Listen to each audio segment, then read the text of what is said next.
So it's common knowledge and a common term when we say that change is the only constant.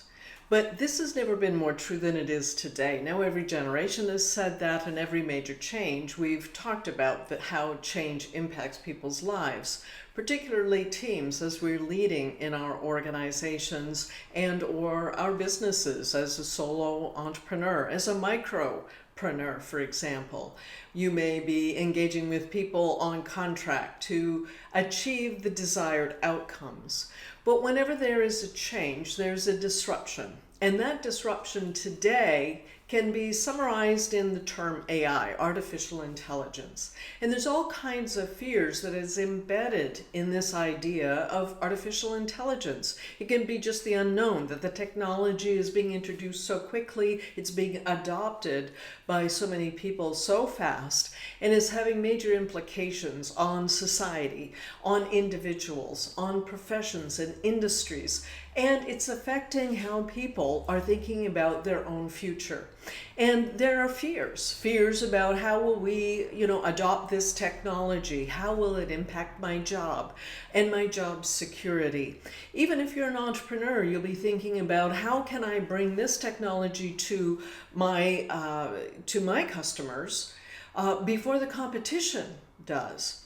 And so this is a time when we want to really think about our leadership, not in old traditional ways, but in ways that really adapt to the future today. And so the foundation of leadership in managing and changing times has everything to do with trust. Now, trust was always the foundation of leadership, but we're talking about something called psychological safety. We're going to be talking about that in just a minute. I wanted to set the stage for you. This is a term, this is a sort of a business model that you may have heard of before, and if you haven't, I'll be introducing it in more depth later. But for the purpose of this conversation, we're going to be referencing a 2x2 matrix that's often used in business.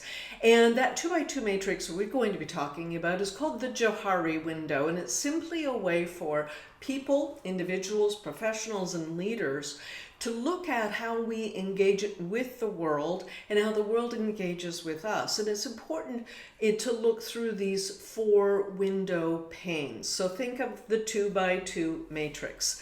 And so there are these 4 window panes. Very simply, there's like the buffet table. The buffet table is when you have everything is already out in the open. You can see exactly what's there. You can choose what you want. And you can say, I don't even like that kind of thing, or this is my favorite.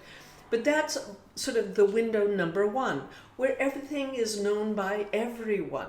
The second window is called, I like to call it like the magic hat or magic tricks. It's because there's a lot behind the veil or hidden in the magician's hat. You can pull out a rabbit if you need a rabbit. You can throw a deck of cards into the hat and pull out some other thing. So inside of the hat, we don't know what's going on, but somebody is hiding something in there. And that's what's not known to us, but known to the other person. The third window is, I like to call the blind spot. And that's where there are things that we don't know, we can't see for ourselves, but other people can see clearly. Obviously, we're in our own skin, so we can't really observe ourselves, but other people see us in full technicolor. So I call that the blind spot. Now, there are techniques for us to discover what's in each of these windows, but it's the 4th window I'd like to talk about right now. I call that the black box. This is the box where nobody knows what's in the black box. And so I don't know, and you don't know. So it's not known to us or to others. So what the heck is in the black box? Well, my theory is that this is where leadership must reside. We have to be willing to go into the places that people don't know about, the uncertainties, the black box, in other words. And so we've got to go there ourselves with a degree of confidence that we can be successful even in the face of unknowns. But more importantly, we have to invite other people to come into the black box too. Now, they may come in with a number of concerns, issues, fears. You yourself will have some as a leader as well.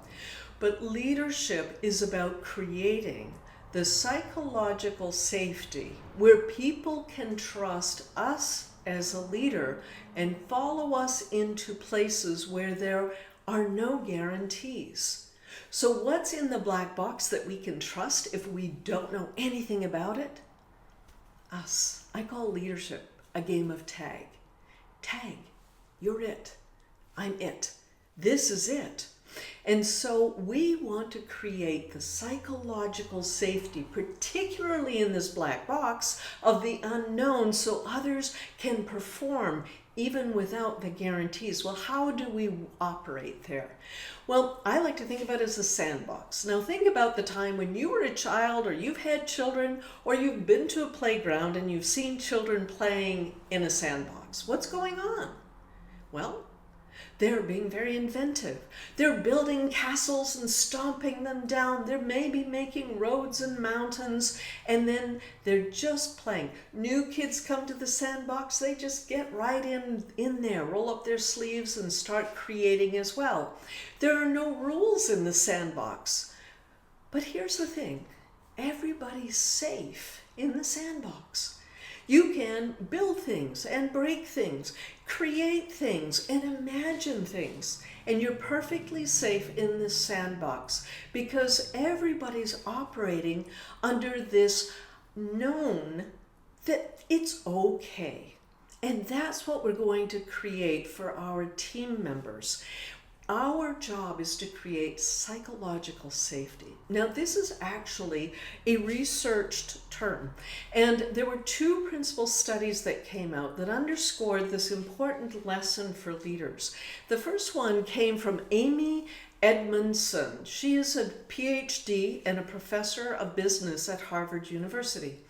And she was doing an independent study looking at old studies that have been done on successful teams. And she wanted to sort of validate or verify what makes a successful team.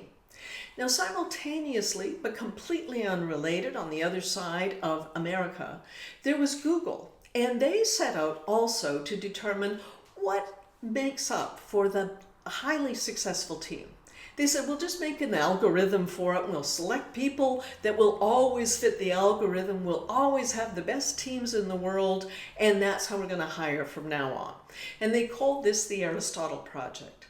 So we had two teams trying to understand, how do you create high-performance teams?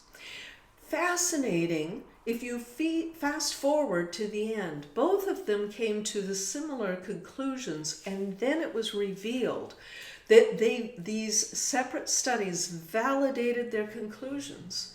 And here's what Amy Edmondson found first in Harvard. She went back and looked at one of the major teaching hospitals in New York City.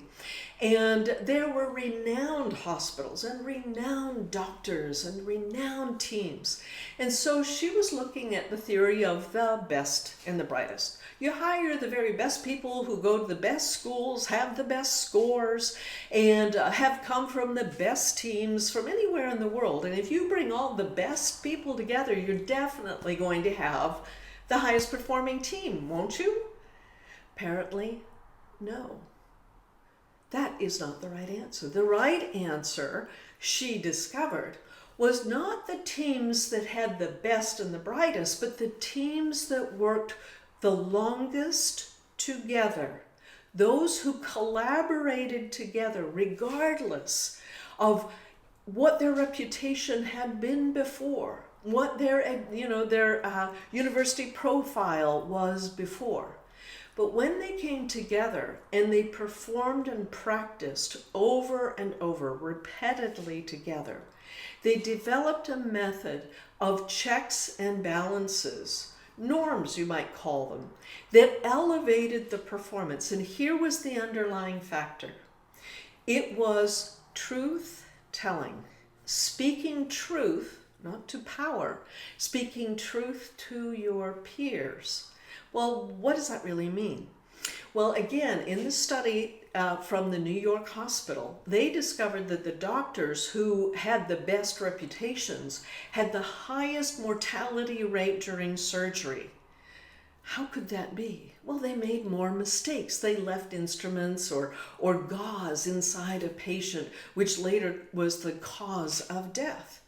And so when they looked at that record and they compared it with teams that had different people, diverse teams with various backgrounds, who could check each other, where there was no hierarchy or authority, where there was no particular privilege assumed, they would be able to check each other. Say, did you do this? Wait a minute, what about that? Oh, I have another idea. Or should we look into this?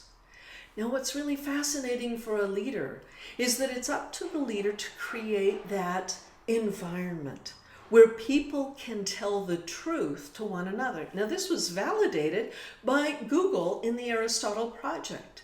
And what they discovered was that when teams felt safe enough to be able to say, that's not my experience. You know, I was on a team and we did something. It was a completely different project. But you know what? It has some similarities and it went sideways. The project failed. The project went off the tracks.